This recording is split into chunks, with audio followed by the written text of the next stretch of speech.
இன்னைக்குள்ள சோசியல் மீடியால முன்னேறது ஒரு பெரிய விஷயமே கிடையாது தெரியுமா? நீ என்ன தேடுறியோ அதுவா நீ மாறுவ. முன்னாடி சொல்லுவாங்க நீ என்ன நினைக்கிறியோ அதுவா மாறுவேன்னு. இப்ப அது கிடையாது. நீ என்ன தேடுறியோ, ஏன்னா உன் கையில மொபைல் இருக்கு. நீ தேடுறது என்ன? கேரளால ஒரு பொண்ணு வீட்டுக்காரர் எப்போது கொடுமைப்படுத்திட்டே இருப்பாராம். அட மண்டு, அட லூசு அப்படி பேசுவாராம். அவருக்கு தெரியாம உட்காந்து கவர்மெண்ட் எக்ஸாம் படிக்குது. அப்பா அம்மா வீட்டுக்கு போறேன்னு சொல்லிட்டு தான் பரிசு எழுதவே போவோம். திடீர்னு ஒரு நாள் ரிசல்ட் வந்துருச்சு. இப்பதான் அவர் வீட்டுக்கார்ட்ட போய் சொல்லுது, ஏங்க நான் எக்ஸாம் பாஸ் பண்ணிட்டேன். அட லூசு மண்டு, உனக்கு ஒன்றும் தெரியாத, நீ என்ன பாஸ் ஆன அப்படின்னு கேட்ட உடனே, நான் யூபிஎஸ்சி எக்ஸாம் பாஸ் பண்ணிருக்கேன், 263வது ரேங்க், எனக்கு ஐஏஎஸ் கிடைக்க வாய்ப்பு இருக்குன்னு அந்த பொண்ணு சொல்லிச்சு.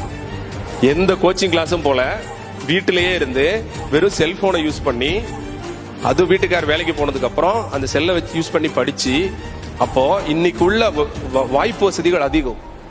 இன்னைக்கு என்ன கேட்டாலும் கிடைக்கும்.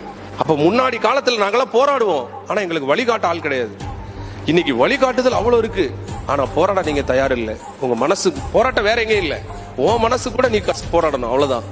உனக்கு டிஸ்ட்ராக்ஷன் நிறைய வரும், இதுல நீ போராடி ஒரு லைனை பிடிக்கணும். புரியுதா பிள்ளை? அப்ப அந்த பொண்ணு பாஸ் பண்ணிடுச்சு, யூபிஎஸ்சி கிளியர் பண்ணிச்சு. இந்து பேப்பர்ல அரை பக்கத்துக்கு ஆர்டிகல் வந்துச்சு, வீட்டில் இருந்தே படித்து ஐஏஎஸ் தேர்ச்சி அப்படின்னு.